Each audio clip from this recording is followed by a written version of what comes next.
빨간색의 하얀 글씨 있죠. 1번. 제목만 읽어보세요. 큰 글씨 4글자 크게 한번 읽어보세요. 시작. 이게 공부입니다. 인출 어디서 들어보지 않았나요? 돈 뺄 때 맞습니다. 네. 돈 뺄 때 쓰는 말이에요. 뭐냐면 공부는 집어넣는 게 아니라 공부는 꺼내는 거예요. 공부는 집어넣는 게 아니라 공부는 뭐라고요? 꺼내는 거예요. 내가 오늘 학원에서 공부하든 학교에서 공부하든 그 공부한 것을 꺼내는 사람은 공부하는 것인데 우리 아이들은 끝없이 집어넣어요. 넣고 집어넣고 넣고 집어넣고. 그럼 뇌는 어떻게 하죠? 자꾸 집어넣으니까 계속 버려야죠. 뭐 또 집어넣고 알잖아요. 왜냐면 다음 학원 스케줄이 있는데 내가 가만히 있어요? 다음 학원 스케줄 받으려면 빨리 버려야 돼. 탁탁탁탁. 그러면 엄마가 너 오늘 생각이 없냐? 어떻게 된 거야? 그러면 몰라. 당연한 거예요. 당연한 겁니다, 여러분. 아니, 여러분 오늘 스케줄이 지금 저랑 만나기로 한 스케줄 다음까지 기억할 필요 없잖아요. 오늘 끝났으면 이걸로 끝이지. 그것도 뇌는 그렇게 돼 있어요. 근데 내가 버리려고 그랬는데 얘가 꺼내. 그럼 내가 브레이크를 앞에 뭐야 이거? 왜 꺼내는데 이러는 거예요. 아시겠어요? 이걸 왜 꺼내지?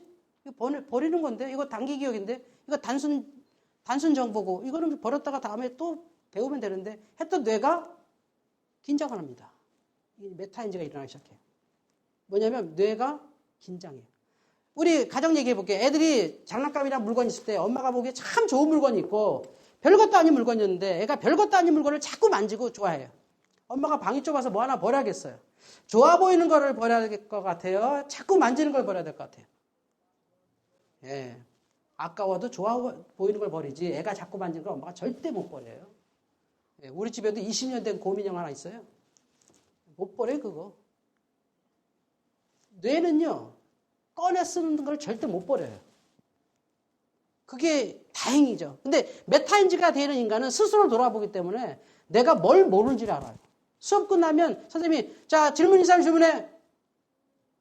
뭘 알아 질문하지. 선생님이 설명 다 해놓고 애들은 다 알아들었는데? 말이니까 알아듣죠. 이게 착각인 거예요. 알아들었을 뿐인데 그냥 이해한 건데 그걸 아는 걸로 착각하는 거죠.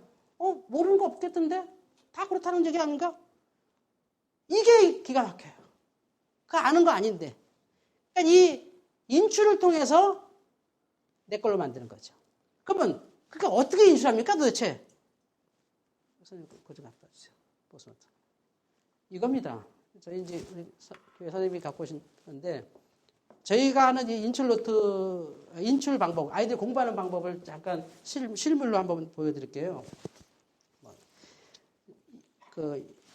이런 공책이 있습니다. 이게 저희 교회 얘는 2학년, 얘는 3학년 그런데 초등학교 저학년 걸로 일단 고학년들 거는 프라이버시가 있어서 이렇게 학교 갔다 오면 지금 화면에 있는 저런 노트를 쓰게 해요. 뭐냐면 학교에서 있었던 모든 수업과 과정의 내용을 아이들이 스스로 아무것도 안 보고 공책에 쓰게 하는데 이게 1년치입니다. 지금 화면에 한 부분이 나오죠? 이게 또 1년치고요. 쉽지 않죠. 보통 어려운 거 아닙니다. 가령 오늘 강의 마치고 여러분들에게 저에게 들은 강의를 다시 한번 써보세요 하면 뭐 답답합니다. 뭐 그냥 재밌는 얘기나 기억하고 정말.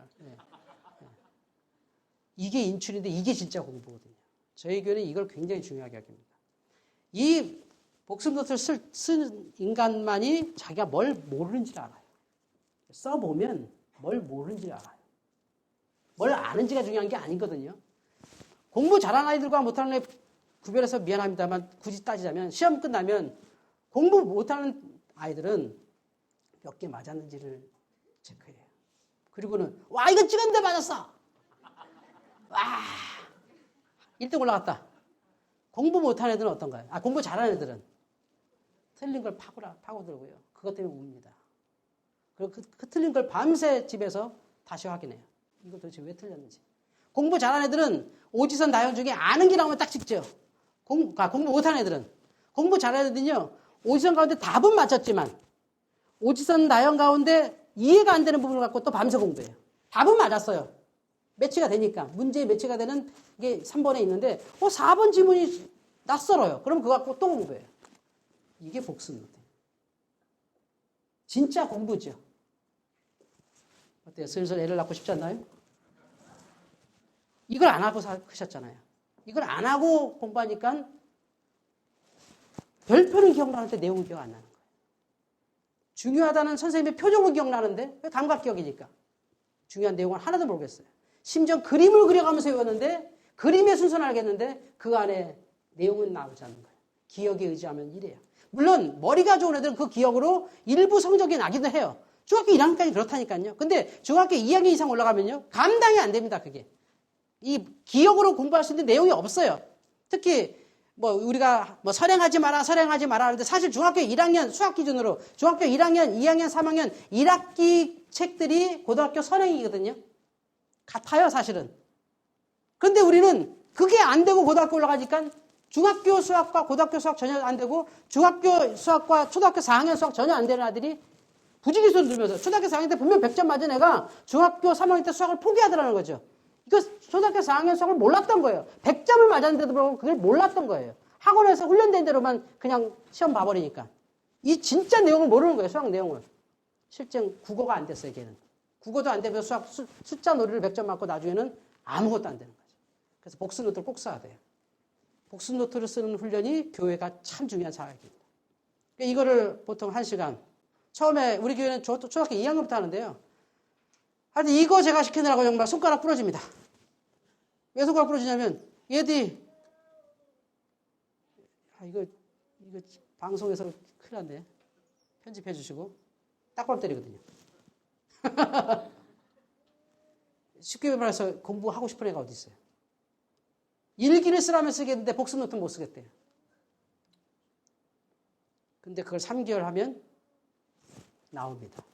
이 3개월간 목사님과 선생님과 어머니와 아이가 교회에서 엄청나게 관리해 주는 거죠. 이게 비결입니다. 그리고 나면 어떻게 되느냐. 예. 뭐 이거 하도 전국을 다니면서 보여준다더라 너덜너덜 했는데 뭐 이렇게 나오는 겁니다. 어떤 참고서보다 귀하게 노트들이 쓰여지는 거죠. 이만큼이 1년치가 나오는 거예요. 매일 쓰는 거죠. 그럼 이 아이는 뭘 모르는지 알기 때문에 수업 시간에 집중하게 되고 모르는 부분을 자기가 혼자 공부하죠. 아이들에게 엄마가 야 그러지 말고 공부해. 그러면 애들 뭐 하죠? 시험 끝났어. 그래도 공부할 거 없어? 학원 숙제 다 했는데? 없어. 왜냐면 뭘 해야 될지 몰라요.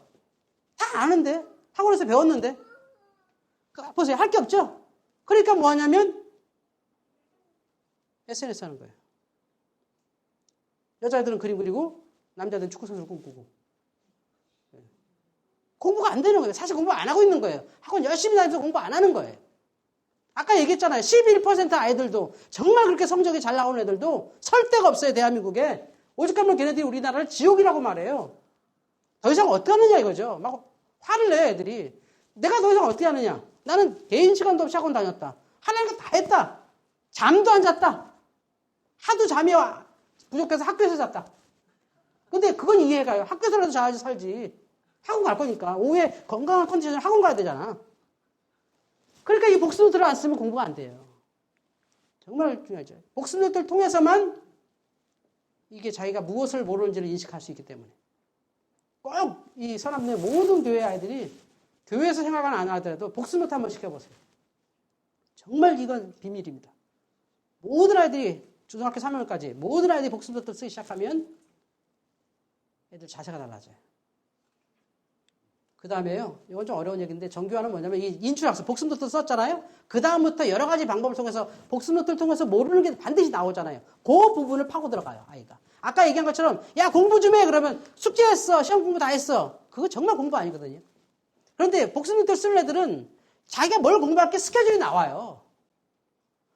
여담으로 저희 교회 아이들이 초등학교 기준으로 말해볼까요? 저희 교회 아이들이 1년간 수학으로 치자면 수학 뭐 저희들은 이제 보통 이제 상위권이라든지 최상이라든지 또는 뭐 수학 경시대급으로 계속 공부를 시키고 있거든요. 뭐 원리 기본 이거는 교과서로 다 끝내거든요. 근데 몇 권 정도 공부하냐면 뭐 이렇게 말할게요. 초등학교 좀 재밌는 얘기가 초등학교 1학년 기준으로 아이들이 수학책을 최상위권 몇 권 정도 공부하냐면요.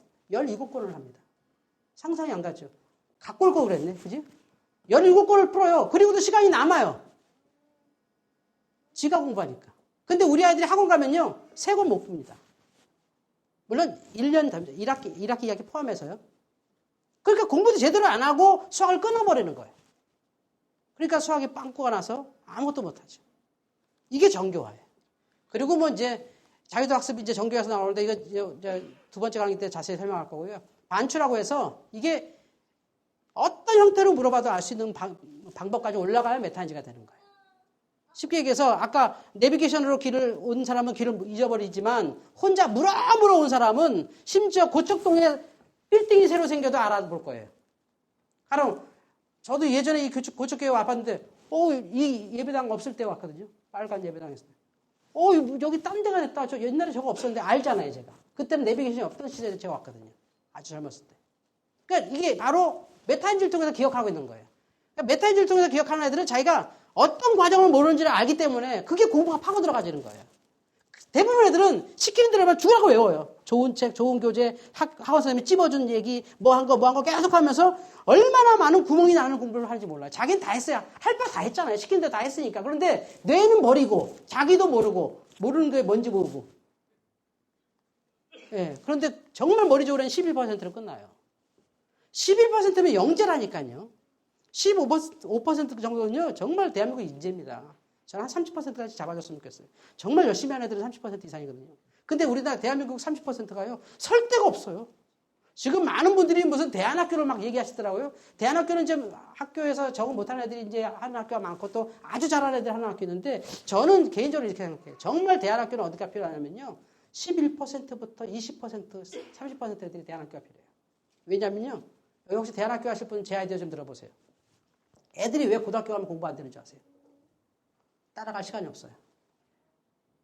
학교 공부해야 되지. 학원 공부해야 되지. 모의고사 준비해야지. 학교 시험 준비해야지. 또 수행평가 준비해야지. 따라갈 시간을 놓쳐요. 정말 괜찮은 아이들이 한 11%에서 20%, 25% 정말 공부 잘하는 애들이에요. 대단한 애들입니다. 근데 얘네들이요. 못 따라가요. 그 10% 앞 애들을. 당연하죠. 10% 앞 애들은 100m 달리기로 하면 10m 남았고 나는 20m 남았는데 무슨 수로 따라가요. 뭐 순간 이동하는 수밖에 없잖아요. 그래서 차라리 대안학교를 하려면 그 아이들을 상대로 대안학교 하는 게 좋지 않나. 학교 가는 시간에 자기주도적 학습을 제대로 해서 그 아이들 따라가는 시간을 주면 좋겠다는데 하여튼 그렇습니다. 그러지 말고 그냥 우리 교회에서 같이 살살생활만 하면 신앙생활도 되고 아이들 교회에서 기도도 하고 말씀도 매일 암송하고 또 이렇게 정서지능 교육도 받고 뭐 또 거절 교육도 받고 혼나기도 하고 인간 교육도 되고 또 제일 중요한 게 엄마들의 관심은 공부인데 공부도 꽤 잘하고 그렇죠. 자세까지만 맞추고 우리 쉬었다가 할게요. 이게요 자기주도적인 머리를 키우는 기간이 없으면 인간이 안 됩니다. 이따가 얘기하겠습니다만 돈 들여서 애를 버리는 가장 쉬운 방법이 있습니다. 돈을 많이 들여서 아이를 버리는 거 참 조심스러운데 사실이어서 혹시 여기 중에 포함되는 분들은 잘 들어주십시오. 그러나 방법이 있기 때문에 말씀드리는 거예요. 저희 교회에서 아이들에게 가르쳐보면 정말 힘든 애들이 있어요. 아주 머리 좋고 공부 잘하는데 정말 안 되는 애들이 있어요. 개놓고 정말 아주 개도 맞박이 깨지도록 두드려 맞아도 안 되는 애들이 있어요. 근데 어쨌든 되긴 되더라고요. 방법이 있습니다. 그런데 어떤 애들인지 아세요? 딱 한 명이 그래요. 뭔지 아세요? 영어 유치원 출신들. 미국에서 할 거면 보내시고 아니면 대학 포기를 하십시오. 스트레스 받습니다. 영어 유치원 나온 애들은요. 우리나라 말을 완벽하게 구사 못해요. 영어도 완벽하게 구사 못해요. 필리핀도 못해요. 정말 아무것도 아니에요. 정말 중요한 언어 습득에 되는 나이 3세부터 6세 정말 중요한 나이인데 그때를 오전 내내 영어 유치원에서 영어 선생님 말만 듣다 눈치로만 영어 배우다가 집에 와서 스트레스 받으면 엄마한테 찡얼대다가 또 급하게 또 학원 가고 이렇게 커요. 심각해요. 물론 그 중에 괜찮은 애들도 있을 거예요. 그러나 대다수 지금 그래요. 어쨌든 그런 문제가 있습니다. 이게 자기주도적이 되지 않아요. 지금 교회 여러분 자녀 아이들에게 방치호 한번 시켜보십시오. 아침에 일어나면 걔가 하는 반응을 보십시오. 그 아이 머리에 뇌가 없어요. 혼자 알아서 한다는 정말입니다. 뇌 덩어리 있지만 그 부분이 뇌라는 건요 백지예요. 백지에 이게 생기는 거거든요. 아시죠? 태어나서 자극을 통해서 생기는 거예요, 뇌가. 근데 자기 주도적 뇌가 없다니까요. 없어요. 없는데. 그게 없어요. 못하는 게 아니라 없는데 어떻게 해요? 자기 주도적 뇌를 키워줘야 돼요. 이 살사생활 정말 중요해요. 그래서 저희 교회는요, 공부를 강조하는 거 아니에요. 4세부터 6세 굉장히 중요해요. 우리 어머니들한테 한번 만나보세요. 이번에 그 연세대학 송도 캠퍼스에서 우리가 캠프를 하면 저희 교회 어머니들을 만날 수 있는데, 우리 어머니들 다 하는 소리가 그래요. 정말 생각하는 중요한 게 4세부터 6세야. 그지? 왜냐면 애들 교회에서 공부를 해보면 4세부터 6세까지 통과하는 애들이 완전히 달라요. 완전히 달라요. 우리 교회 7세 애들 공부하는 거 한번 보여줬으면 좋겠네. 사법고시생 같아. 심각하게.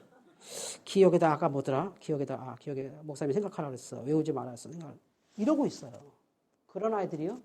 최상위권 수학을 풀고 있어요. 한글도 떠듬떠듬이는 애들이요. 최상위권 수학을 같이 들어가요. 엄청. 근데 걔네들은 해요. 왜냐하면 원래 그런 줄 알아. 원래 그런 줄 알아요. 이해 가죠? 근데 우리는 어떻게 하면 애들한테 자, 기억, 니은 이거 가르치고 있어. 그리고 수학은 1 더하기 1, 1 더하기 2, 1 더하기 3, 1 더하기 4 이거만 하고 있어. 애가 머리가 안 크죠? 우리는 처음부터 그냥 그 최상위 그 문제 들어가요. 그러니까 애들이 원래 그게 수학이냐고 7세들이 아주 심각하게 문제 풉니다. 6세까지 정서지능이 돼서 그래요. 원래 또 그것도 있죠. 선배들 계속 보고 자랐으니까. 몇 년 됐거든요. 뭐 7년 됐으니까요. 뭐 보고 자랐으니까 원래 그거 하는 줄 알고 이제 7세부터 야 나도 공부한다 그러면 이게 등급이 올라간 줄 알아 지가. 나 이제 공부해. 그리고 앉아갖고 뭐 할까요 목사님? 아무것도 모르면서 뭐 하긴 목사님 따라 책 읽어. 이러고 있습니다. 그런데 이 아이들이 자 우리 7세 아이들이 앉아서 수학을 몇 시간 하는 줄 아세요? 시키는 거 하나도 없습니다. 우리는. 시키면 학원이잖아요. 제가 하지 말라는 걸 해서는 안 되잖아요. 기본적으로 2시간을 앉아요. 왜냐하면 모르니까. 생각을 한다고요. 2시간. 그렇게 17번을 풀어요. 그 다음에 셀프 컨트롤입니다. 보세요. 인간이요. 자기 조절이 안 됐기 때문에 공부가 안 되는 거예요. 머리가 나빠서가 아니라 조절이 안 돼요. 모르는 게 나오면 해야 되잖아요. 모르는 게 나오면 다음으로 미루거든요.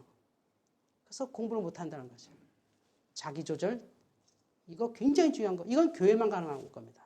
요즘 얘기하는 정서지능력이 나오죠. 쉽게 얘기해서 여러분의 자녀가 정서지능이 높은지 낮은지를 판단하는 아주 좋은 그 스킬을 드릴게요. 이름을 불러보세요. 주방에서 일하다가 요즘 아빠들도 주방에서 일하니까 주방에서 같이 일하시다가 서로 일하다가 자녀 이름을 불러보세요. 자녀가 대답하는 게 2가지로 나와요.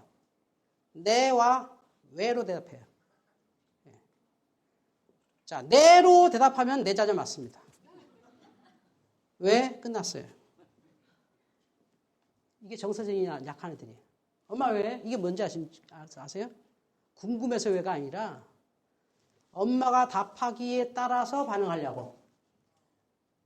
뭐 주면 쫓아가고 뭐 시키면 안 나가려고. 뭐 시키면 바쁘다고 말할 것이고 뭐 줄 거면 바로 뛰어나가려고. 쓸데없는 머리가 크죠. 이게 정서지능이에요. 우리는 잘못 알고 있어요. 애가 호기심이 많아? 아닙니다. 게으른 겁니다. 책 읽다가 자꾸 물어보는 애들 있죠. 책 잘 읽는다. 질문도 잘하네. 게으른 거예요. 우리 그걸 굉장히 중요하게 여기죠. 우리 애가 호기심 많아. 과학자 되려나? 택배합니다. 택배가 나쁘다는 건 아니에요. 그러나 정확히 정서를 봐달라는 거죠. 여기서부터 차이 나요. 이제 좀 쉬었다 할게요. 공부하기 싫은 아이들은 이렇고요. 공부하기 좋아하는 애들은 이래요. 뭐 이거 일일이 여러분 뭐 다 설명 못 드리고 이러고 말만 하고 끝나려고 그래요. 제대로 된 공부도 못 해보고 아이들이 학원에 떼버리면서 꿈도 꾸지 못하고 성장해.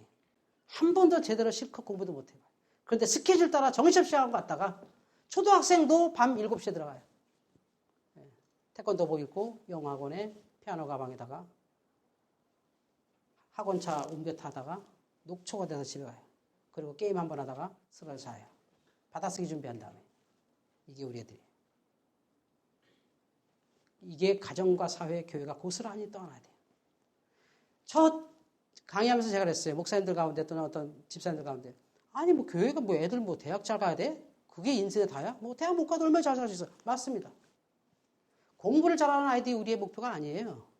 우리의 목표는 뭐냐면요. 제대로 된 방법으로 마음껏 공부해보고 나서 그리고 자신의 꿈을 꿔보게 해야 된다는 거죠. 도곡동에 어떤 교회가 살사생활을 해요. 조그맣게 해요. 그 체육대학 한체대 교수님이 딸을 키우다가 이제 4학년 됐는데 얘가 되게 공부를 못했어요. 학원 되게 다니는데. 뭐 정말 뭐 영재학원도 아니 공부 못하는데 왜 영재학원 가는지 영재학원에 뭐 엄청 돈을 쓰셨어요. 그러다가 어떻게 알아서 저를 소개받고 저를 만났어요. 아유 목사님 궁금한데 그럼 우리 어떻게 해요? 그래서 제가 요거 간단하게 설명했습니다. 이래서 얘가 공부 못하는 거예요. 한번 놔둬보세요. 혼자 하게 놔둬보세요. 혼자 어떻게 해요? 아직 속리는 처음 맡겨보시죠. 해서 제가 더욱더 이거 작은 교회다 이렇게 걔를 소개했어요. 그 교회가 이제 생활반을 시작했거든요. 그래서 그 목사님이 딱 했는데 아니 초등학생이 어떻게 46점을 맞아요? 그럴 수가 있어요? 도대체 어떻게 된 거야? 수학을 46점 뭐 이렇게 받았어요. 그거 참 쉽지 않습니다. 초등학생이. 근데 걔는 그래요. 정말 공부가 싫어. 막 짜증날 정도로 공부가 싫어하는 애예요. 여자애인데. 근데 지금 거기가 생활한 6개월 됐는데 글쎄 원래 머리가 좋았겠지. 걔가 4개월 있다가 이게 너무 저도 놀래가지고 말이에요. 샘도 나고 우리 애들보다 더 잘하는 애가 됐어요. 근데 놀라운 건 제가 공부를 잘했다는 얘기인 게 아니라 그 엄마가 저를 찾아와서 이 파리바게뜨 빵 하나 주면서 목사님 너무 감사해요. 우리 애가 이제 뭐 100점은 또 몇 개 맞고요. 보통 90점 넘네요. 정말 이거 메타인지가 기가 막힌 거네요. 하면서 이제 빵을 주는데 아유 성적 좋아하는 거 올라가는 거 이렇게 뭐 좋아하지 마세요. 애 또 공부 안 해요. 그러니까 그게 아니라 제가 목사님께 감사한 이유는 걔가 성적이 잘 나와서가 아니라 걔가 어느 날 자기한테 그러대. 엄마 나 하고 싶은 거 생겼어. 뭔 소리야? 꿈을 꾼다는 거죠. 왜냐면 자신감이 왔다. 내가 된다. 걔 꿈이 뭘까요? 걔가 지금 수학을 굉장히 잘해요. 그래서 지금 걔 주변에 엄마들이, 동욱동 엄마들이 지금 막 줄을 섰습니다. 지금 이게 뭐냐고 좀 가르쳐 달라고 하는데 저희들이 지금 그렇게 하면 성교가 안 돼서 막고 있거든요. 근데 걔가 꾼 게 뭘까요? 2가지 꿈을 꿨더라고요. 수학을 되게 잘해요. 꿈이 뭘까요? 또 아닙니다. 골프 선수와 모델입니다. 이거 웃을 일이 아니죠. 공부를 그렇게 해보니까 그 꿈이 나와요. 공부하기 싫어서 꿈을 꾸는 게 아니라 공부해보니까 너무 좋아서 꿈을 꾸는 거예요. 뭐든지 할 것 같아. 그래서 골프 선수와 아빠가 골프 선수예요. 한체대 교수. 골프 선수와 애가 좀 키가 커요. 엄마 닮아서. 모델이 꿈이 됐어요. 뭐든지 해도 될 것 같아. 근데 우리는 공부하기 싫으니까 가수. 남자는 축구 선수. 이건 아니잖아요. 아니 공부 못해도 돼요. 못해도 되죠. 전교 꼴찌는 뭐 괜찮아요. 근데 이렇게 한번 시켜보고 그러니까 네가 정말 해서 전교 꼴찌라면 꼴찌를 인정해 주지만 제대로 된 공부 한번 해봤니? 제대로 한번 미치도록 공부해봐서 너가 성취감을 느끼고 그리고 나서 뭐 좀 꿈을 꿔라. 공부를 통해서 이루어지는 건 없어요 사실은. 근데 그것이 그 나이 학령기 4세부터 14세에 대단한 꿈의 열쇠가 된다는 거예요. 근데 우리는 그거 알아서 네가 하고 공부 각각 집에서 알아서 하고 그냥 주일날 열심히 나오고 말씀으로만 은혜 받아. 이거 아니죠. 일주일 내내 비기독교인이 주일날 잠깐 아빠가 장로고 엄마가 권사하니까 마지못해 앉아있는 청년들이 무슨 기독교인이에요. 자기가 열심히 받아 꿈을 꿨어요. 그리고 세상에 나가서 복음을 전하는 게 기독교인이죠. 그래서 한번 시켜보자는 거죠. 어디 가면 제발 뭐 목사님 자꾸 공부 얘기하냐고. 아니에요. 저도 공부 못했어요. 그게 아니라 애들이 꿈꿀 기회를 한번 줘보세요. 미치도록 한번 해보세요. 진짜 제대로 해보세요. 아니 우리 교회들 다 되는데 왜 안 하는지 몰라. 이런 생각을 해요. 그래서 어떤 목사님이 이러면 못했는데 저러면 못했는데 하면 제가 얘기하다 이렇게 얘기합니다. 저한테 듣고 오세요. 저한테 듣고 오세요. 정말 안 되는지. 정말 제대로 된 방법을 하는데 안 되는지. 그 제대로 된 방법의 각 과정을 10분 쉬었다가 얘기하겠습니다. 메타인지에 대해서 제가 나름대로 이렇게 여러분에게 말씀드릴 수 있는 이유는 이거예요. 메타인지는 인지심리학 공부하면 다 나오는 보통 명사예요. 근데 메타인지가 좋다는 건 뭐 EBS도 얘기하고 뭐 방송마다 얘기하는데 그건 뭐 어떻게 하라느냐에 대한 답을 안 주세요. 그러니까 메타인지가 좋다. 뭐 인터넷 뒤져보세요. 되게 많아요. 뭐 유튜브에도 있고. 저도 나름대로 이렇게 참고해보면 뭐 어떻게 하라고 물어보면 알아서 잘 하라고. 그렇게 하라고. 그러니까 뭘 어떻게 해. 그러니까 그렇게 딱 대명사로 말씀하세요. 과목별로 방법이 있어요. 이 중요한 거고요. 사실은 지금 앞에 부분 얘기하는 요 2번째 강의 앞에 부분은 정말 중요합니다. 뒤에는 이제 방법론이 다른데 첫 번째가 뭐냐면요.